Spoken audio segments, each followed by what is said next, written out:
अस्सलाम वालेकुम। आप हैं दुनिया न्यूज़ के सिचुएशन रूम में आयला मलिक के साथ। हमारा आज का मौजू है पेशावर दहशतगर्दी का एक सॉफ्ट टारगेट क्यों है। दहशतगर्दी के बढ़ते हुए वाक़यात ने पेशावर को ख़ास तौर पर हिला कर रख दिया है। खौफ व हरास इस हद तक पहुँच गया है कि हर रोज़ खुदकुश हमले या बम धमाके की तवक्को की जाने लगी है। यूँ महसूस होता है कि पाकिस्तान के अदम इस्तेहकाम को एक ख़ास सिमत की जानिब आगे बढ़ाया जा रहा है। गुज़श्ता 8 दिनों में पेशावर में 7 धमाकों में 96 और सिर्फ अक्टूबर के महीने में 300 से ज़ायद हलाकतें हुईं, जो इस बात की निशानदही के लिए काफ़ी हैं कि पेशावर को ख़ास तौर पर फोकस कर लिया गया है। पेशावर पाकिस्तान का एक बहुत अहम शहर है और ब्रिटिश दौर ही से इस शहर की ख़ास अहमियत चली आ रही है। सूबा सरहद का दारुल हुकूमत होने की वजह से मौजूदा दौर में इस शहर की अहमियत इसलिए भी बढ़ गई है कि ये सूबा मगरब में अफ़गानिस्तान से हमारी सरहदों को मिलाता है। अफ़गानिस्तान में इस वक्त अमेरिका और इसके नेटो इत्तेहादी 9/11 के बाद से ऑक्यूपाइड हैं और अब भारत भी इनके साथ शामिल है। इन हालात में पेशावर को डिस्टेबलाइज करना ख़ास अहमियत इख्तियार कर जाता है।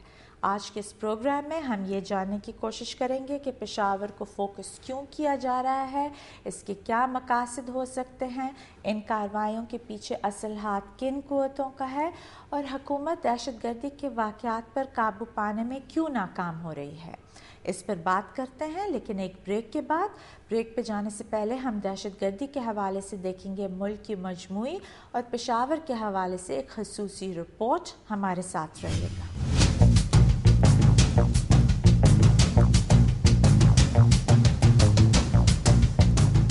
दहशतगर्दी की जद में आया हुआ पूरा पाकिस्तान इस वक्त बदतरीन हालात की लपेट में है।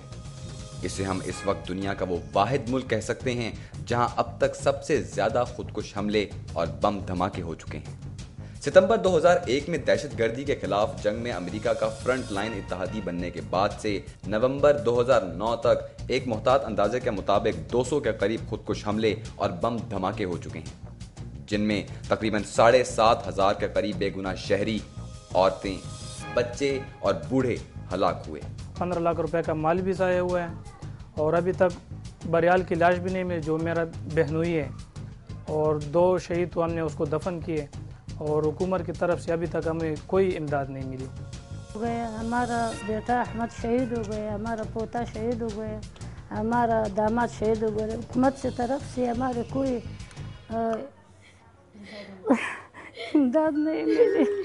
200 से जायद होने वाले ये बम धमाके और खुदकुश हमले ज्यादातर सूबा सरहद और फाटा के इलाके में हुए।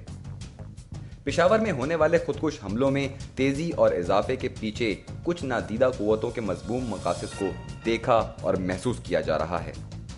गुज़िश्ता चंद महीनों से यहाँ खुदकुश हमलों और बम धमाकों के वाक़यात में एक तेजी देखने में आ रही है। इससे कबल अहम शख्सियात पर हमलों के सिलसिले में आफ्ताब शेरपाओ पर होने वाले 2 खुदकुश हमले अहम वाक़यात कहे जा सकते हैं, क्योंकि वो उस वक्त मरकजी वजीर दाखिला थे। अक्टूबर 2008 में ANP के सरबरा असफन यार वली को टारगेट बनाया गया, जिसमें खुशकिस्मती से वो बच गए।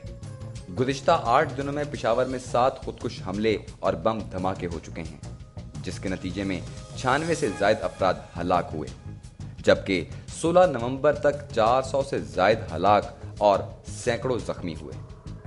आखिर क्या वजह है कि मुल्क के दीगर हिस्सों की निस्बत सूबा सरहद और ख़ास तौर पर पेशावर कहीं ज़्यादा इन दहशतगर्द कार्रवाइयों की जद में है।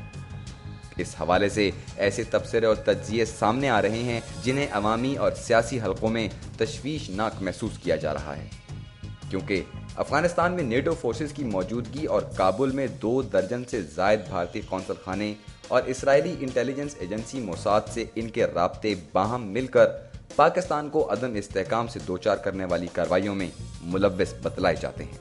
ये जब हम नाश्ता कर रहे थे तो अचानक एक धमाके की आवाज़ आई और ऊपर से वो ईंट इसके सर पर गिरा। घर में एक दिन का भी सही नहीं है, सारा घर ख़राब है, इसमें कुछ भी बाकी नहीं बचा। मैं भी ज़ख्मी हूँ, मेरे एक बेटा जो है वो भी ज़ख्मी है, ये भी ज़ख्मी है, हम करके 3 अफराद ज़ख्मी हैं। अफगानिस्तान की सरहद के करीब होने की वजह से फाटा और दीगर सरहदी इलाका आसानी से इन खुफिया एजेंसियों की कार्रवाइयों का निशाना बन रहा है। ان کارروائیوں میں اضافے کی ایک اہم وجہ یہ بتلائی گئی ہے کہ نیٹو فورسز نے پاکستان سے ملحقہ سرحدی علاقے کے قریب اپنی چیک پوسٹ ختم کر دی ہیں، جو دراصل دہشت گردوں کو پاکستان میں داخل کرنے کی اجازت دینے کے مترادف ہے۔ پشاور کا عدم استحکام دراصل NWFP کے پورے صوبے کو غیر مستحکم کر دے گا۔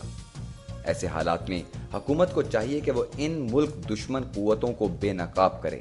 میں ان بچوں کے لیے کیا کروں؟ میں ان بچوں کا سہارا کون بنے؟